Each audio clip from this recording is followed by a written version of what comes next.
Y'all know what time it is.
What's up, my tokers, my jokers, and my smokers? It's your boy, Chef Rodney 117 here from Deliciously Dope TV, bringing you yet another The Daily Chronicles.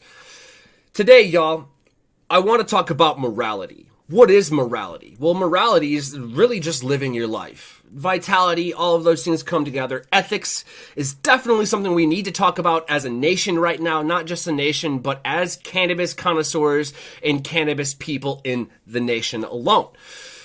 Our next guest has to deal with this almost on a daily basis.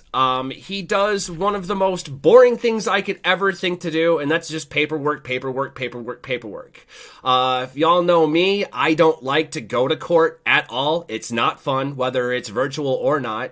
I don't speak legalese, and I barely understand the color of law. That being said, our next guest knows exactly what to say, why to say, how to say, and maybe whether or not to shut the fuck up.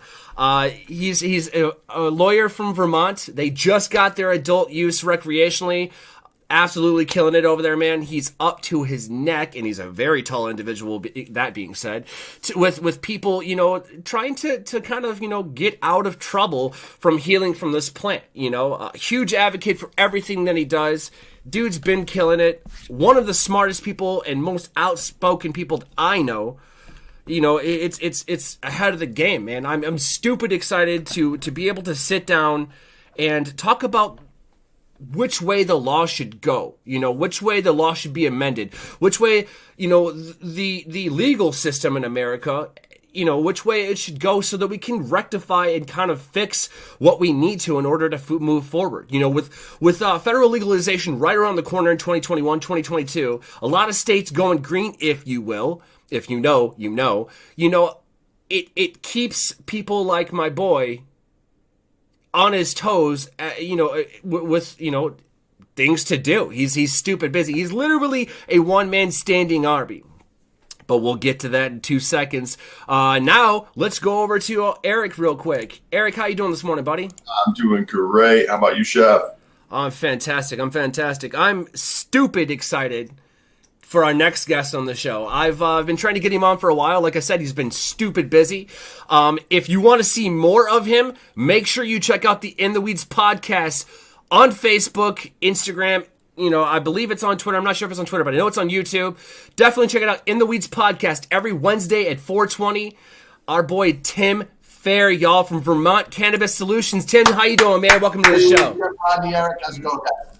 Pretty good, man. First and foremost, thank you for taking time out of your stupid, ridiculously busy schedule, man. Thank you for having me, man. Always fun talking to you guys on this. Oh, absolutely. I appreciate it. Now, Vermont just got recreational adult use. Tell me a little bit about that. We did, finally. After, we legalized in 2018. They kind of did a half-assed legalization. They legalized possession, legalized some home grow. They didn't legalize was any method by which to buy or sell. You can literally give it away in Vermont, meaning you can stand on a corner and hand anybody over the age of 21 up to an ounce. That's legal. But they definitively stated the whole $100 T-shirt with a free gift of weed doesn't fly up here. So, for the last 2 years, the question has been, okay, so I can grow it, I can smoke it, but if I can't grow, where do I get it? Where do I get my seed? Where do I get my genetics? All of these questions that the law just moved didn't really say one thing or another.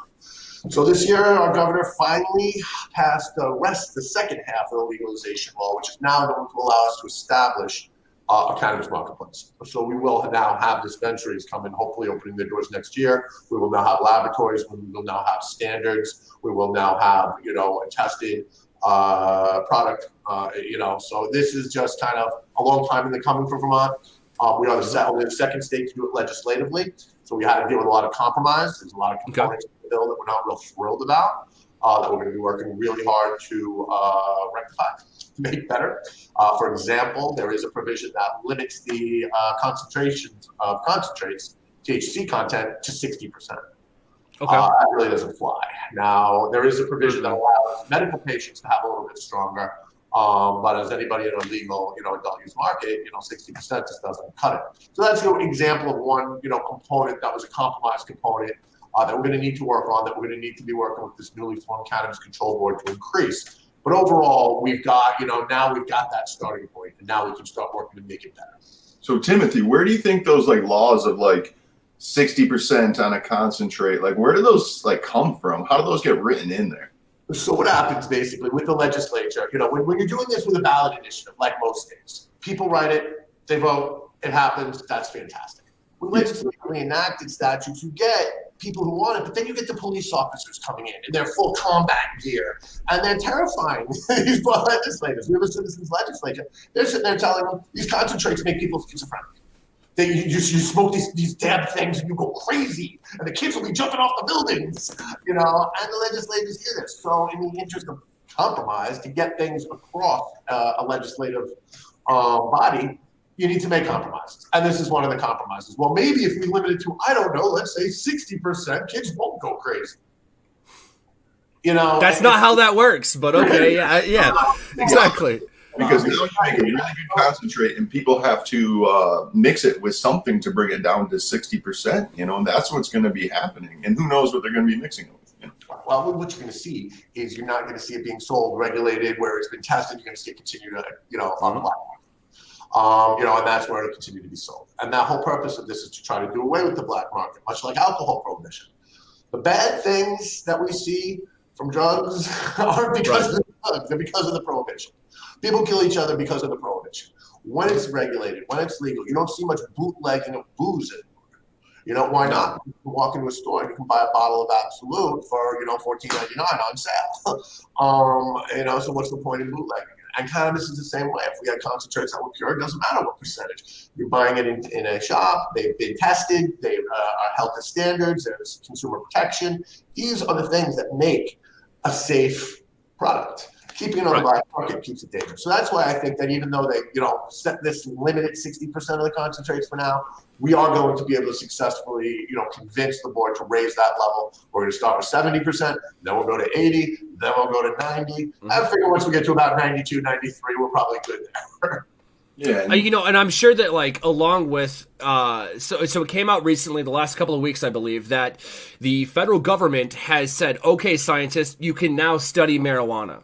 So, with that being said, there's going to be some medical studies that are federally, passed down to the states, and I'm sure that Vermont's going to go, all right, let's kick it up a notch. You know what I'm saying? So it's coming, and I'd rather you guys have that foot forward and ready to race than not be ready at all. You know what I mean? Oh, absolutely. And the scientific research, where you can really get past this, these fear tactics that prohibitionists use. Smoking cannabis is going to make you go schizophrenic. Yeah. I've never, no. Shrooms maybe, but no. You know what I mean? So, in this, right. Well, here's the thing. Okay, so here's what I love about shrooms.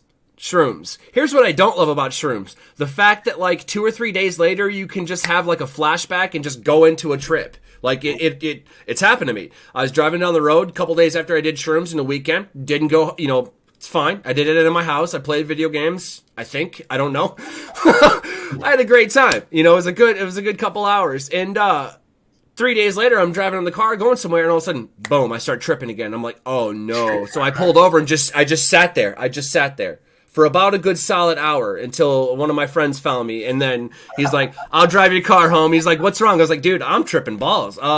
Sorry, you know what I mean? And that happens, unfortunately. We won't get into the science of that, but it does happen, unfortunately. But I was smart enough to not to continue driving. As soon as it kicked in, I pulled over, keys on the dashboard. That's it. Exactly. Now, I want to get into something real quick because, you know, during this arduous journey of legalization here, you know, in the United States of marijuana, I do want to, you know, shout out to my friends real quick, the Pot Brothers at Law, California.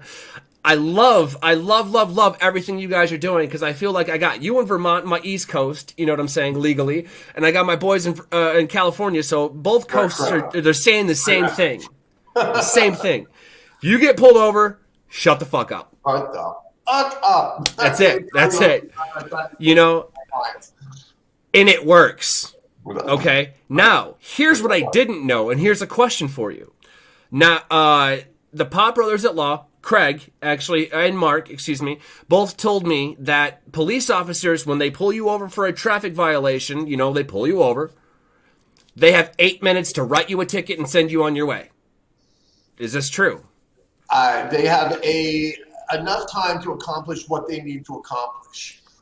In certain states, that may have been found. 8 minutes seems to be a very exact number. Generally, things aren't that. It's a reasonableness standard for the most part. California may have said 8 minutes is reasonable. Here in Vermont, we don't have a set limit, but it's a reasonableness standard. They can come, they can write you the ticket, they can get that information that you are required to give them, which is your name, your address, your driver's license, and then they can go back, write that ticket and issue. What they can't do is pull you over for speeding and then spend half an hour trying to convince you to tell them you smoked.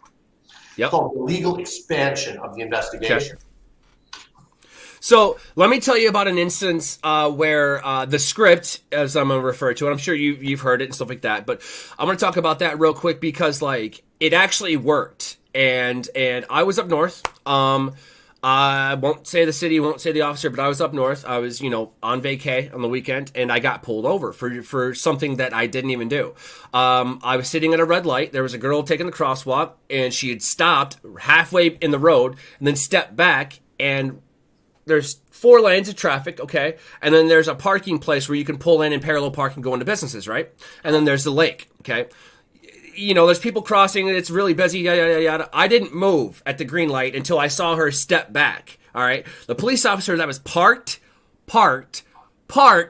the lady was standing right in front of the car, so the cop can't go until that lady moves. I looked right at her, and the girl just waved me forward, so I went forward and then changed lanes and then turned the corner because that's where I was going to my destination.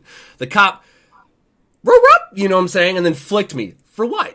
What did I do wrong? I got a green light. I looked at the pedestrian. She flagged me forward. Yeah, she was standing in front of you, but I didn't do anything wrong. So I rolled down my window far enough. She goes, license, registration, proof of insurance. I hand him to her. I go, may I ask why you're pulling me over today? And she goes, well, you know, back there, you ran a red light. I was like, I didn't say anything. And then she said something. I go, okay, all right. And I go, am I being detained or am I free to go? That's all I said. She goes, well, you're being detained until I can run your registration and stuff like that. I go, okay. She goes, where are you headed? I see here you're from Lansing. You're pretty far from home. I was like, I'm not discussing my day. That's exactly what I said. And so that's when the other officer came up to the other window and knocks on the window. My girlfriend rolled it down a little bit, and he goes, well, what about you? Where are you going? She goes, sir, I'm in the same car. We're not discussing our day. That's pissed. They went back. And they came. They're like, we need to look into your file a little bit more. I'm like, I'm not discussing my day. I'm not discussing my day. Came back and they're like, well, slow it down. I'm like, so what is it? Slow it down or just don't run red lights? Like, what's going on? Because if I ran that red light, they'd have wrote me a traffic ticket for, you know what I'm saying? I don't have any points on my license. I'm not a criminal. I was not smoking at that time. I was going to smoke. You know what I mean? So it's that's where it's at. And so follow the script, y'all. If you don't know what to say, take it from Tim. Tim, what do you do? Shut the fuck up. That's it. Because they know this. They know they can intimidate most people into incriminating themselves about something. They know, it's called fishing expeditions. This is what they do. This is how they get their quotas. This is how, And I cannot tell you how many people just talk themselves into trouble. Yep. Whereas if they had just kept their mouth shut, my job would be a lot easier. Sometimes it does, and it pisses them off. They get angry. These cops are trained. They're trained in psychological tactics to be able to get you to talk, to be able to make you think, I don't want to jam you up here. You know, I'm not going to be a hard ass here. You know, I'm going to help you. Help me help you. This type of crap. And it's the same thing over and over and over and over. You just have to learn cops are not your friends. They don't like it when you laugh at them either, too. They do not like that. That's not where we're at. Police, law enforcement is a paramount. They have quotas, they have agendas, and they believe you're a criminal because they believe everyone's a criminal in one way, shape, or form. So they're not there to help. So it's just like anything in a courtroom, you're innocent until proven guilty, correct? But when they pull you over, it's the other way around. In every stage of the proceedings, it's the other way around. Federal company. If you're indicted on a federal charge, you are 90% likely to be held before trial. Now, you tell me if you're innocent until proven guilty, why are you being held in federal detention? You know, why is anyone held prior to trial if they are innocent? I thought innocent people aren't supposed to be locked up. Exactly. Now, if they're supposed to prove your guilt, trust me, as a 10-year criminal defense attorney, no, you are proving their innocence because that jury assumes that cop and that prosecutor are telling the truth. If they're here, they must have done something wrong. That's the mentality we've got to get past. So it is a challenge. I had a question because I obviously we talk, and stuff like that outside of the show. And I had a question. So what if you're in a legal state like Michigan, okay? Or let's say Vermont. And it's legal to grow in Vermont. Let's say I'm going to use Michigan laws in Vermont, so bear with me. But let's say it's all illegal. I can grow 12 plants. I can have 2.5 ounces of flour on me, all as just a resident of Michigan, 21 or up, okay? So it's legal.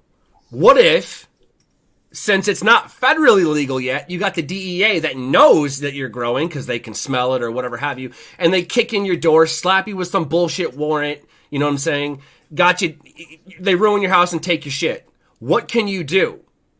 Hire a good lawyer. Because whether it's Michigan or whether it's Vermont or whether it's any state that has established a legal system, whether it's adult use medical or just CBD or whatever, that does not have anything to do with federal law.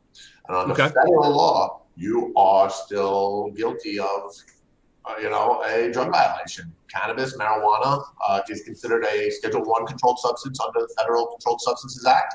It is classified in the same category as heroin and MDMA, even though now there's tests with MDMA and subjects for depression. Democracy has no place in the federal law. But thankfully, the flip side of that is that you don't see federal prosecutors going after low-level cannabis offense in legal states. You just don't see it. Like anything, it's not really worth their time. It's not worth their time, and they have limited resources. People like to think the federal government is this overarching thing with just like unlimited resources. That's not true. Like anything else, they've got budgets, they've got personnel limitations, and they've got priorities. The problem is if they get a bug in their ass about you.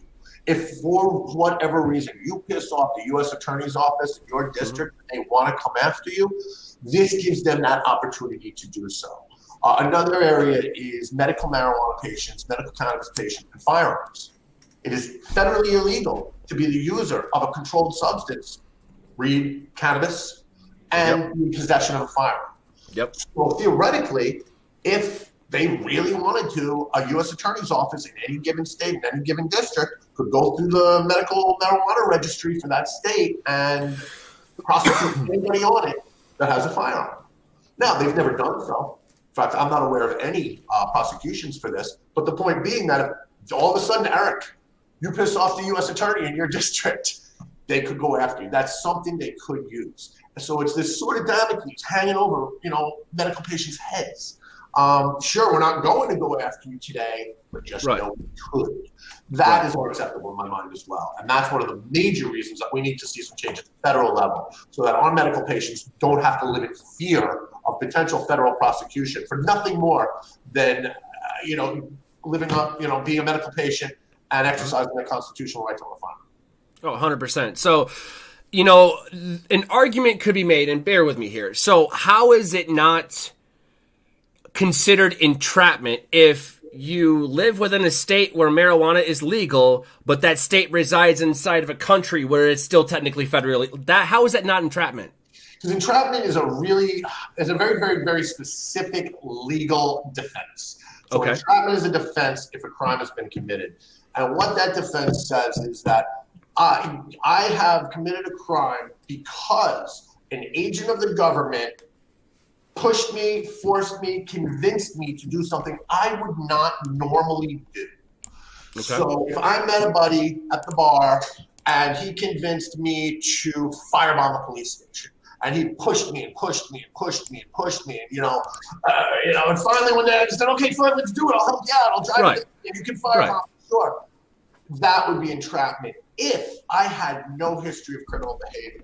If I had ever firebombed a police station before, or I had ever committed a violent act before, now that's no longer entrapment because that's something that the courts would say he didn't make me do something I wouldn't normally do because I have that. It fits his MO, basically. Right. So if you've ever smoked cannabis before, you can't use entrapment. It's where it started out that it was relatively easy to use. Like anything, every time you find a loophole against a criminal offense, the courts narrow it to the point of where it's virtually useless. It's great for this. Fourth Amendment, search and seizure, illegal search and seizure. That's still at the state level. If the state police violate your right to privacy, if they search without a warrant, you can get that evidence thrown out. However, in federal court, this is really interesting. They created a good faith exception. Meaning, if the cops violate your Fourth Amendment rights, if they search without a warrant, but they believed in good faith, they were acting honestly, it's okay. It won't get thrown out. Jesus. All the cop has to say is, I had the wrong address. I didn't have a warrant. I thought I had a warrant. Oh, you thought you had a warrant. Good faith exception, it stays in. Well, I'm gonna good faith put my foot in their ass. I mean, that's not being prosecuted by the federal government. Trust me, 98% conviction rate. There's a reason for that. Oh, yeah, that's true. I'm just saying, like, it's interesting because so Eric, correct me if I'm wrong. When you're growing marijuana, cannabis, hemp, it's considered hemp or cannabis up until it flowers, and then it's considered marijuana. Only when the THC. All cannabis. All the cannabis plant. Okay. Everything is cannabis. All plant cannabis. That's kind of the broad. But yes, now you have this 0.3 Delta 9 distinction at the federal level, stemming from the 2018 Farm Bill, the 2018 Agricultural Improvement Act, which is stupid outdated by now, but yeah. Of course it is. And they picked an arbitrary number, which is 0.3. 0.3% Delta 9 THC by dry weight. You are under it, you are an agricultural commodity. You are 0.31, you are a felony. I mean, it is. Oh, he froze up. There he is. Really accurate content to that, precision. Yeah, so it all comes down to, for me, like, are you looking at it from like a botany standpoint, or are we looking at it from a legal standpoint? Because there's differences there. Legally, like he said, under 0.3 or 3%, you're technically growing hemp, if you want to call it that. They're all cannabis plants under botany, though. And just grow different types of amounts. So the difference in that and botany would be what that seed is like going to grow in the end stages, would be a classification difference technically.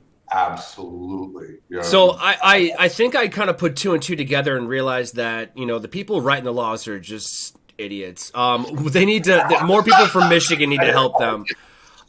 So the 0.3 law, the 0.3% is the exact same fucking shit as the 60% for your concentrates. It don't make any sense. It don't make any sense. It's an arbitrary number that was selected through a legislative compromise process. Right now, push to make it 1% total. You got Delta 9 plus now you have THCA, which converts down. So you're looking at theoretical. I mean, legislators who wrote this law, Delta 9 versus THCA, they're hearing what people are telling them, and they're listening to who they choose to listen to, and they come up with these arbitrary numbers. And the problem is that it affects people's lives. Now, people's lives are destroyed. Whether it ruins lives, exactly. Whether it's the person being arrested and incarcerated, or whether it's the farmer who's, committed hundreds of thousands of dollars of their own money or their investors' money into growing a hemp field. And because of one arbitrary test that puts it at a 0.34, they're ordered to burn their field. Yes. Right. In front of the police. Like, yeah. That's insane. That's crazy. Why? Is 0.34 any different than 0.29? No. And if you took 2 tests and 2 samples of the exact same material, you could very easily get those 2 separate tests because of a margin of error. One okay, one you lose your entire crop. That's not. And like we could, instead of burning that crop, make an extract, make sure it's diluted to the right amount with the correct carrier down to less than 0.3% THC. No, remediation. This is what Vermont remediation was, a process which Vermont originally had in our hemp rules, where if you did have a hot crop, no, you didn't need to destroy it. You could take it to a processor. That processor could remediate it and come out with a final extract that did meet the, that was under the 0.3%. Fine, wonderful. We had to take that out of our law because the USDA interim final rule said, no remediation. So we're hoping now with a new head of the USDA and a new administration in Washington that we might see a little more understanding, a little more intelligence going into these regs and regulation, and we can see remediation as a remedy put back in to the law. We're keeping our fingers crossed on that. Absolutely. I have one quick question, and then we're going to go to a real quick commercial break. Tim, what is your favorite strain? Amnesia Haze, without a doubt. The first time I ever went into Amsterdam, my first trip into a legal smoke shop there, I got a gram of this Amnesia Haze, and I will, I'll never forget it.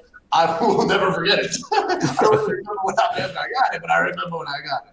Best strain ever. So it's like an anti-amnesia for you. Oh, I loved it. I love it, man. I love it. All right, well, real quick, we got a commercial break from our sponsor, Mary Palmer, y'all.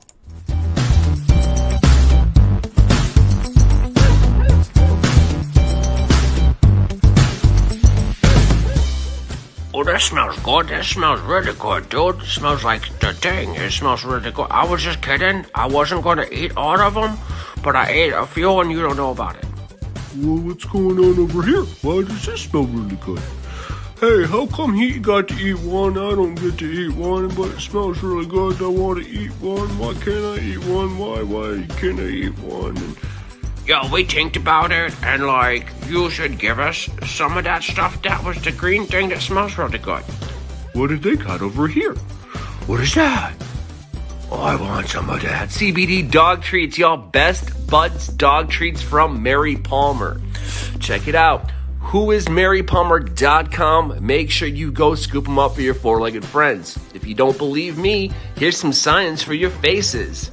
Me and the dogs know. I mean, you really can't denounce any of this. It's science, right? But when you scoop them up, make sure you keep them on top of the fridge. If not, they will eat the whole damn bag. Trust me, I know. CBD dog treats, y'all. Mary Palmer. Make sure you go pick up your Best Bud CBD dog treats. It'll take any frown and turn it upside down for your four-legged friends. Oh, who's a good boy? Who's a good boy? Such a boy. Look, such a boy. He is such a boy. Look at this boy. CBD dog treats will cure any frown. Except for if you own a husky, because you can't please everybody. But check them out. Whoismarypalmer.com. CBD dog treats.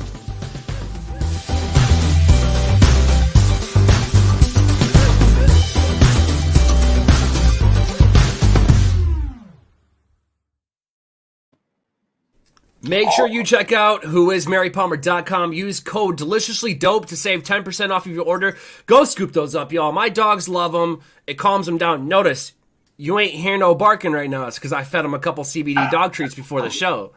But yeah, definitely check them out. Now also go to d8savvy.com for the new Delta 8 little vape cartridges. I don't know where mine went because I just smoked a huge bowl and some of that vape cartridge and I lost it. So I'm going to be hitting that website up real quick. But check them out, y'all. They help us do what we got to do so we can bring this to you. Tim, back to it. Amnesia Haze, huh? Wow. It's funny because it's I've never heard of Amnesia Haze. Is that like a Vermont strain? Older, this was an older cross before, kind of the whole new group. This was back in 2010. I think that was the first time I was ever in Amsterdam. And I think, as much as it was, I think it was the whole experience that really stuck with me. First time I ever was able to smoke cannabis legally from a menu in a, badass place with pool tables openly. That experience was just, I think that was more the whole thing. The whole experience was what was Right. really moving for me. But now, down in Massachusetts, we've got the Summit Lounge, which is one of the first on the East Coast, open consumption lounges. It's a private lounge. You need to have a membership, but the management is amazingly cool. Great place. And there's just something to be said for being able to go out, sit with your friends in a open location and light up a bowl, light up a light up a joint. Do you ever, as a lawyer, sit back, and partake of your house, obviously, by all means, and you're just smoking a joint and you're like looking at a case file going, fucker did it. You know what I mean? Like he did it. Does that ever happen? My consumption at work. I'm not going to say once in a while. I might help. I try to put a pretty big distinction. It's really hard to lawyer when you're high, unfortunately. You're like, shit, that's not how you spell that. Legalese confuses the shit out of me because let's face it, like, I'm all about, attorneys. They have their place, they serve their place. But if I'm going to court for some kind of stupid violation or like something that I know that like, I know this ain't right. I know they're trying to, I know my rights. Know your basic human rights. First and foremost. Secondly, know your American rights. Know these things. They don't teach you this in school for a reason. You understand? Learn this shit yourself. Learn color of law. And then there's Black's Law Dictionary or Black's Dictionary of Law or something like that. Read those. Yep. Exactly. Great resource to figure out what all these legalese words mean. Yep. Learn legalese. Yep. It's a whole another language for sure. Sorry? I said some of it's important, some of it's relevant, some of it's not. Just like doctors, you've got foot doctors, you got head doctors, you got heart doctors, you got this, you got that. Same thing with lawyers. You got these type of lawyers, you got that type of lawyers. If people call me and ask me if I can help them, sell a house, I don't know first thing about real estate law. I'm a commercial cannabis attorney. Which I love. There's certain aspects of the law I would lose my mind in. I could not sit there and just do HUD settlement statements all day and run numbers. Tax attorneys, that's the thing. Right. Not in a million gigs. But of course, most lawyers don't want to touch cannabis with a 20-foot pole because of the federal illegality. So you get your niches and you find, where you fit in, where your skill set particularly works well. I've, it was interesting because a few years back, I got into a little bar brawl, back when I was a drinker. It happens. It is what it is. And so one of the people who was in the fight decided since his dad owned a car dealership, he was going to sue everybody that beat him up. Well, the cameras clearly show him starting the fight. So whatever. So we're all in court and, I got called upon and da-da-da-da. I go, listen, Your Honor, and I won't get into it, but I did some research and I found out what was legal, what wasn't. I defended myself and I showed him and I cited things. That's the most important part. If you can cite a court case where this has been overturned or whatever have you, the judge is going to be like, shit. And he goes, literally, the judge says to me, he goes, you're not supposed to know that. It blew my mind. I mean, I was a little drunk when I was in there, but that's not the point. He goes, that's great. He goes, okay, yeah, no, absolutely. And so, it's funny, when you see the judge shuffling his papers, he's scrambling. And that's what you want. So what it was is I challenged jurisdiction. That's what it was. Because I was like, no, you do not have the jurisdiction here because this was in Homeboy's like hometown or some shit, which is 45 minutes away in 3 different counties. And I'm like, that's not even how this works. You know what I'm saying? The crime didn't happen in this county. I was like, hang on. Since there was arresting officers, clearly in the police report, can you provide the arresting officers here? Because they had to see it happen. Yes, somebody called and reported it, but a police officer has to see a crime being committed for it to be a crime. Fact. You can't change that. And so I was like challenging jurisdiction. He goes, you're not supposed to know that. You can leave. I was like, all right, see you. And I never heard a word of it again. I'm out. That's it, y'all. Learn your shit, especially if you want to grow weed, especially if it's curing you. If it's going to cure you, it's going to help you. Everybody on this screen wants you to toke up. Hell, we'll toke up with you, one day or something, you know what I mean? But definitely know your shit. We're here to help you. Tim, where can people find you if they need to talk? We're at www.VermontCannabisSolutions.com. Also at www.fairsubin.com. It's a little bit shorter, easier for people to remember. There you go. Our number is 802-540-WEED. Feel free to give me a call, shoot us an email, check out our website. I love to chat. I love to chat about all things cannabis. You know, we pretty much work in Vermont. I'm also a federal attorney. We work with the National Cannabis Nurses Association. We represent that. It's a fantastic organization.